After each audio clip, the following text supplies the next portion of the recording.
오늘은 마태복음 1장 1절에서 6절을 보겠습니다. 기업 물을 자. 마태는 예수님의 계보에 룻을 등장시키고 있는데 오늘은 룻과 기업 물을 자에 대하여 알아보도록 하겠습니다. 룻에 대하여 알아보기 전에 룻기를 기록한 전체적인 배경부터 알아보겠습니다.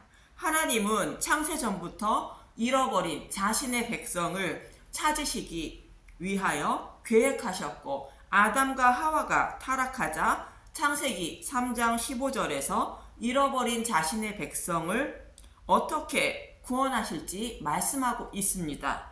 창세기 3장 15절, 내가 너로 여자와 원수가 되게 하고 내 후손도 여자의 후손과 원수가 되게 하리니 여자의 후손은 내 머리를 상하게 할 것이요 너는 그의 발꿈치를 상하게 할 것이니라 하시고, 하나님은 여자의 후손으로 메시아를 보내시는데 사단은 메시아 오심을 방해하고 결국 메시아는 여자의 후손으로 오시는데 사단은 그 메시아를 십자가에서 죽이신다는 것입니다. 이 말씀이 너는 그의 발꿈치를 상하게 할 것이라는 뜻이고, 여자의 후손은 내 머리를 상하게 할 것은 십자가에서 죽으신 메시아가 부활하셔서 하나님 우편에 앉으심으로 사단은 심판을 받아 불못에 던져지게 된다는 뜻입니다. 이렇게 여자의 후손으로 메시아가 오셔서 잃어버린 자신의 백성을 어떻게 구원하여 하나님 나라로 인도하실지 아브라함에게 하신 약속을 통하여 좀 더 자세히 말씀하고 있습니다. 여호와 하나님은 아브라함에게 자손 약속과 땅 약속을 하십니다. 자손 약속은 아브라함의 후손으로 오실 메시아를 통하여 구원받는 백성이 하늘의 묵별처럼 많이 구원하신다는 뜻이며, 땅 약속은 그들을 약속의 땅으로 인도하신다는 것이며, 약속의 땅은 가나안 땅을 말하지만 하나님 나라를 상징하는 것으로 구원한 백성을 하나님 나라로 인도하신다는 뜻입니다. 그럼 아브라함에게 약속하신 대로 자신의 백성을 어떻게 구원하고 하나님 나라로 인도하시겠다는 것인지 보겠습니다. 여자의 후손인 메시아가 아브라함의 후손으로 오시는데 이삭이 모리아산에서 번제로 드려지듯이 모리아산에서 십자가에 달려 대속제물로 죽으실 것을 말하고 있습니다. 참고로 모리아산은 솔로몬 성전이 세워진 곳입니다. 이렇게 해서 메시아가 자신의 백성의 죄를 속량하신다는 뜻으로 사단의 노예로 있는 자신의 백성을 값을 치르시고 구원하여 주신다는 뜻입니다. 그리고 이삭이 태어나고 이삭의 어머니 사라가 죽게 됩니다. 그러자 아브라함은 헷 족속으로부터 밭이 딸린 막벨라 굴을 사서 사라를 그곳에 장사하게 됩니다. 이 밭에는 아브라함의 후손으로 오실 메시아가 이 밭에 떨어져 죽으시고 부활하셔서 아브라함에게 약속하신 대로 많은 열매를 맺는 것을 보고 자신도 예수님처럼 부활하실 것을 소망하는 마음으로 밭이 딸린 굴을 사서 사라를 장사하신 것입니다. 요한복음 12장 24절, 내가 진실로 진실로 너희에게 이르노니 한 알의 밀이 땅에 떨어져 죽지 아니하면 한 알 그대로 있고 죽으면 많은 열매를 맺느니라. 예수님이 죽으시고 부활하셔서 자신의 잃어버린 백성을 생명으로 부활케 하셔서 하나님 나라로 인도하신다는 뜻입니다. 이렇게 아브라함에게 자손 약속과 땅 약속을 하시고 예수님의 죽으심과 부활을 다 보여주었다면 야곱을 통하여 무엇을 이야기하고 있는가? 야곱은 하란으로 갔다가 12아들을 낳아 돌아오게 됩니다. 장차 여자의 후손인 메시아가 십자가에서 죽으시고 부활하셔서 교회를 세우실 것을 야곱을 통하여 보여주고 있습니다. 이렇게 야곱을 통하여 교회가 세워졌다면 그 교회를 어떻게 아브라함처럼 믿음의 백성으로 만들어 구원하실 것인지 보여주고 있는 것이 요셉의 이야기인 것입니다. 요셉은 7년 풍년과 7년 흉년에 대한 바로의 꿈을 해몽하고 애굽의 총리가 됩니다. 이 모습이 예수님이 죽으시고 부활 승천하셔서 하나님 우편에 앉으신 예수님의 모습을 모형한 것으로, 하나님 우편에 앉으신 예수님이 자신의 백성인 교회를 구원하실지, 어떻게 구원하실지 요셉의 이야기를 통하여 모형으로 보여주고 있는 것입니다. 7년 풍년에 양식을 거두어 창고에 쌓는 것은 예수님이 십자가에서 죽으심으로 구약에서 약속한 여자의 후손으로 오실 메시아 언약을 완성하여 성경의 말씀을 완성하는 것을 말하고 있습니다. 또 7년 흉년은 예수님이 십자가에서 죽으신 이유를 말하는 것이로 교회 시대를 말하는 것입니다. 흉년이 시작되자 백성들이 양식이 떨어지고 자신들이 가지고 있는 돈과 가축과 토지를 요셉이 가지고 있는 양식과 바꾸어 먹고 생명을 살리게 됩니다. 이 모습은 내 마음이 이 땅에서의 삶을 위하여 많은 부를 누리며 살길 원하는 마음으로 이 땅에서의 풍요한 삶을 원하는 마음을 돈과 가축과 토지로 비유하여 말하는 것입니다. 땅에 소망을 둔 마음을 생명의 양식인 복음의 말씀과 바꾸어 먹고 이 땅에서의 삶은 나그네 삶으로 생각하고 하늘에 소망을 두고 살아가는 마음으로 변하여 생명을 살리는 모습을 말하는 것입니다. 또 애굽의 백성들에게 돈과 가축과 토지가 떨어지고 양식과 바꾸어 먹을 것이 없자 바로의 종이 될 것이니 종자를 달라 청하여 땅에 뿌리게 됩니다. 창세기 47장 23절에서 24절을 보겠습니다. 요셉이 백성에게 이르되 오늘 내가 바로를 위하여 너희 몸과 너희 토지를 샀노라. 여기 종자가 있으니 너희는 그 땅에 뿌리라.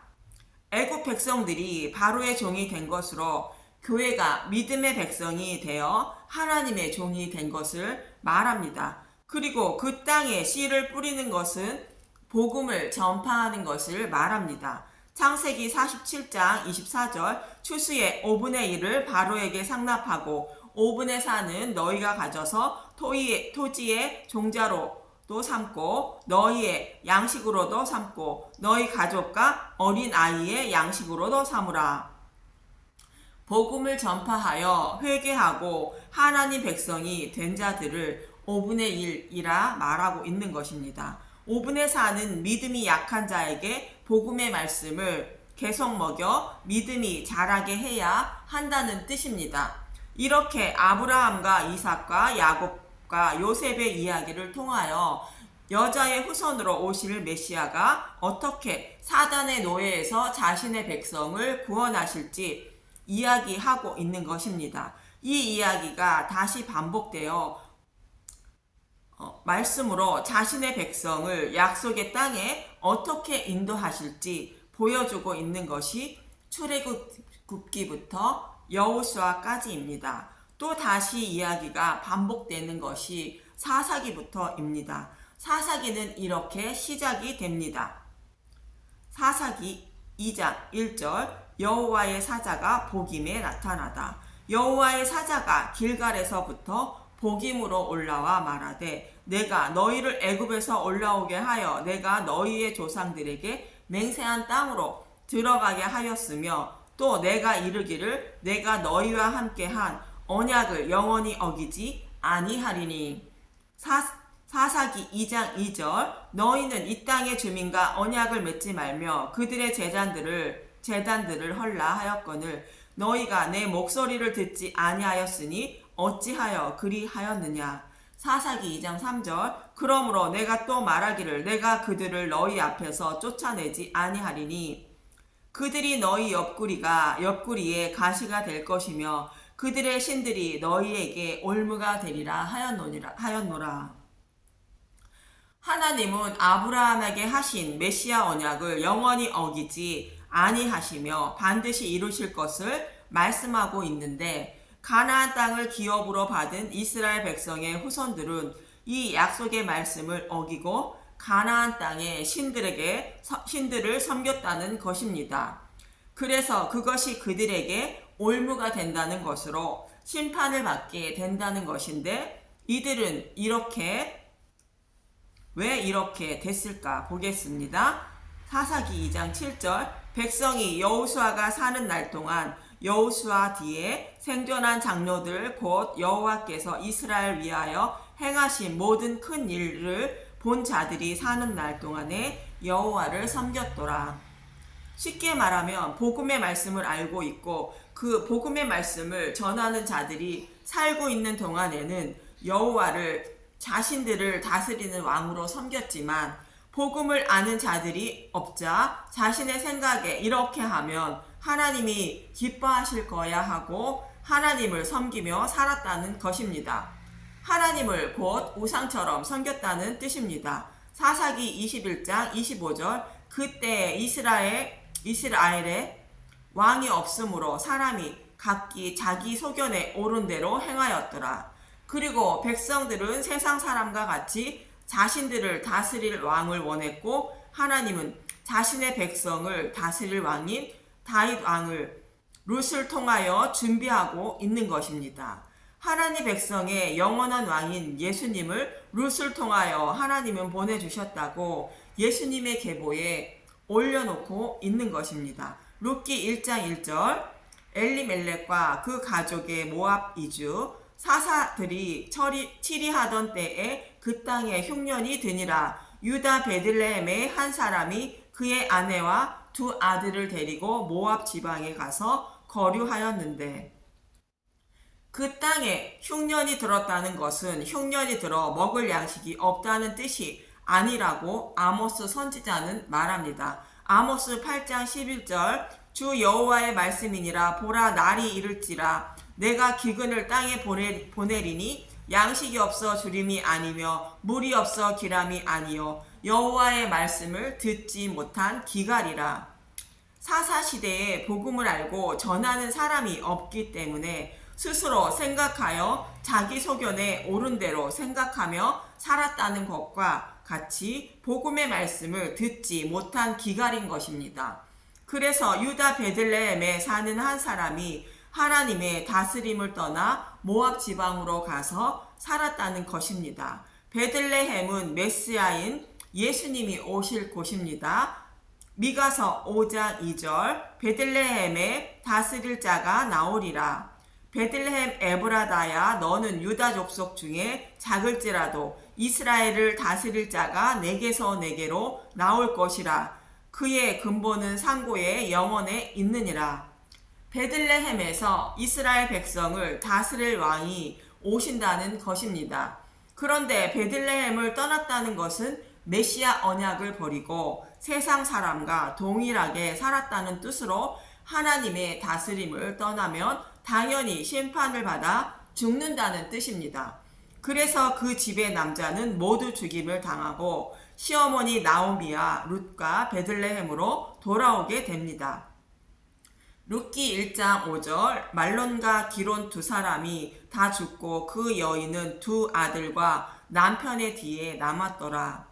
룻기 1장 6절, 나오미와 룻이 베들레헴으로 오다. 그 여인이 모압 지방에서 여호와께서 자기 백성을 돌보시사 그들에게 양식을 주셨다 함을 듣고 이에 두 며느리와 함께 일어나 모압 지방에서 돌아오려 하여 베들레헴에 여호와께서 양식을 주셨다는 것입니다. 이 소식을 듣고 나오미와 룻은 돌아오게 되는데, 보아스의 밭에서 이삭을 주어 양식을 삼게 됩니다.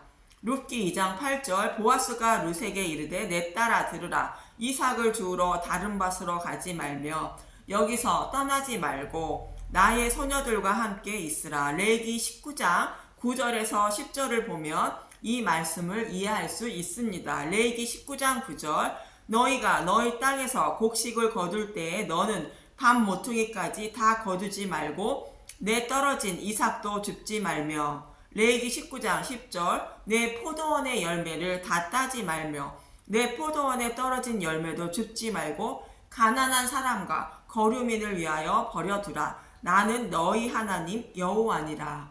이 말씀은 복음을 통하여 구원받은 하나님의 백성은 이웃에게 복음을 전하여 그들도 구원을 받을 수 있도록 하며 살아야 한다는 뜻으로 이삭을 줍지 말고 열매도 줍지 말라고 말씀하시는 것입니다.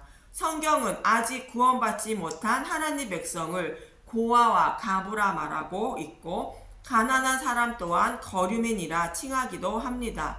이 말씀대로 보아스는 룻에게 복음을 전하고 있는 것이며 룻은 복음의 소식을 듣고 생명을 살리게 되는 것입니다. 보아스는 하나님의 백성으로부터 양식을 받아 양식이 없는 룻에게 생명의 양식을 전해주고 있는 것입니다.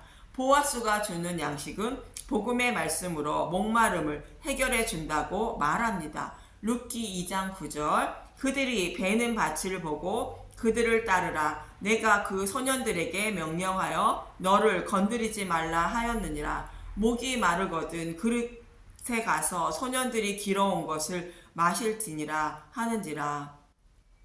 이렇게 룻은 보아스가 전해준 복음의 말씀을 듣고 생명을 살리게 되는데 보아스는 룻의 기업을 무르고 룻을 통하여 다윗 할아버지 오벳을 낳게 됩니다. 시어머니 나오미는 룻에게 자신의 기업을 물을 자임을 알려주고 방법까지 가르쳐주게 됩니다. 룻기 3장 7절 보아스가 먹고 마시고 마음이 즐거워 가서 곡식단 더미의 끝에 눕는지라 룻이 가만히 가서 그의 발치 이불을 들고 거기에 누웠더라. 룻기 3장 8절 밤중에 그가 놀라 몸을 돌이켜 본즉 한 여인이 자기 발치에 누워 있는지라. 룻기 3장 9절 이르되 내가 누구냐 하니 대답하여 하되 나는 당신의 여종 룻이오니 당신의 옷자락을 펴 당신의 여종을 덮으소서. 이는 당신이 기업을 물을 자가 됨이니이다 하니 룻은 자신의 기업을 물러달라고 보아스에게 청하고 있는 것입니다. 이 뜻을 알려면 레위기 25장 23절에서 24절의 내용을 알아야 합니다. 레위기 25장 23절 토지를 영구히 팔지 말 것은 토지는 다 내 것임이라. 너희는 거류민이여 동거하는 자로서 나와 함께 있느니라. 레위기 25장 24절 너희 기업에 온 땅에 그 토지 무르기를 허락할지니. 레위기 25장 25절 만일 내 형제가 가난하여 그의 기업 중에서 얼마를 팔았으면 그에게 가까운 기업 물을 자가 와서 그의 형제가 판 것을 물을 것이요. 토지는 하나님의 소유로 팔지 못하지만 가난하여 먹고 살기 위하여 토지를 팔았으면 가장 가까운 친족이 와서 값을 주고 다시 토지를 찾아와야 한다는 것입니다. 이스라엘 백성은 이렇게 토지를 무르고자 하면 반드시 돌려주어야 한다는 것입니다. 이 말씀은 아브라함의 후손으로 오실 메시아가 사단의 노예로 살아가는 자신의 백성을 값을 주고 잃어버린 자신의 백성을 다시 찾아오실 것을 말씀하는 것으로 메시아 언약을 잊지 말라는 뜻으로 말씀하고 있는 것입니다. 여기서 토지는 하나님의 소유라는 것으로 하나님의 백성을 토지로 비유하고 말씀하고 있는 것입니다. 저와 여러분은 원래 하나님의 소유였는데 아담과 하와의 죄로 인하여 사단의 노예로 팔려갔고 예수님이 십자가에서 노예의 값을 지불하고 다시 찾아주셔서 자신의 백성을 삼아주신다는 뜻인 것입니다. 여러분은 저와 여러분의 가장 가까운 일천인 아버지께서 값을 지불하고 저와 여러분을 다시 아버지의 집으로 데려가서 아버지의 품에서 영원히 살게 하신다는 것입니다. 아버지가 잃었던 자식을 찾아서 영원히 같이 사신다는 것입니다. 그래서 저와 여러분의 기업을 물을 자는 예수님 뿐입니다. 룻이 보아스와 이불에 누워 당신의 옷자락으로 여종을 덮어 달라는 것은 예수님의 거룩한 옷으로 더러운 나를 덮어주셔서 의롭다 여겨 달라는 뜻으로 구원해 달라고 청하는 모습인 것입니다. 그럼 가까운 친족이 없는 사람은 어떻게 기업을 무르게 되는가 보겠습니다. 사단의 노예에서 어떻게 해방될 수 있는가? 레위기 25장 26절. 만일 그것을 물을 사람이 없고 자기가 부유하게 되어 물을 힘이 있으면, 레위기 25장 27절. 그 판 해를 계수하여 그 남은 값을 산자에게 주고 자기의 소유지로 돌릴 것이니라. 레위기 25장 28절. 그러나 자기가 물을 힘이 없으면 그 판 것이 희년에 이르기까지 산자의 손에 있다가 희년에 이르러 돌아올지니 그것이 곧 그의 기업으로 돌아갈 것이니라.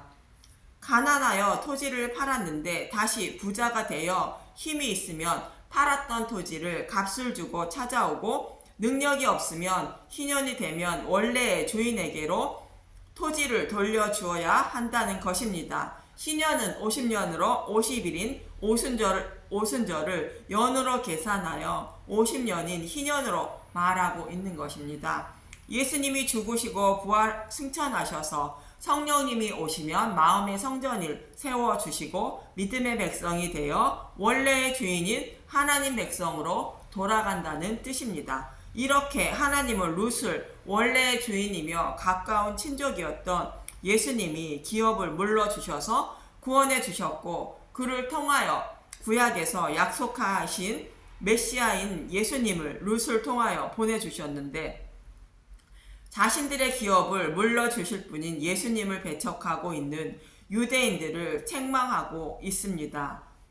저와 여러분의 기업을 물러주실 분은 오직 예수 그리스도 뿐임을 잊지 마시고, 예수님의 옷자락으로 나의 죄를 덮어달라고 간절한 마음으로 주님께 청하셔서 모두 본향으로 돌아가게 되시길 간절히 소망합니다. 감사합니다.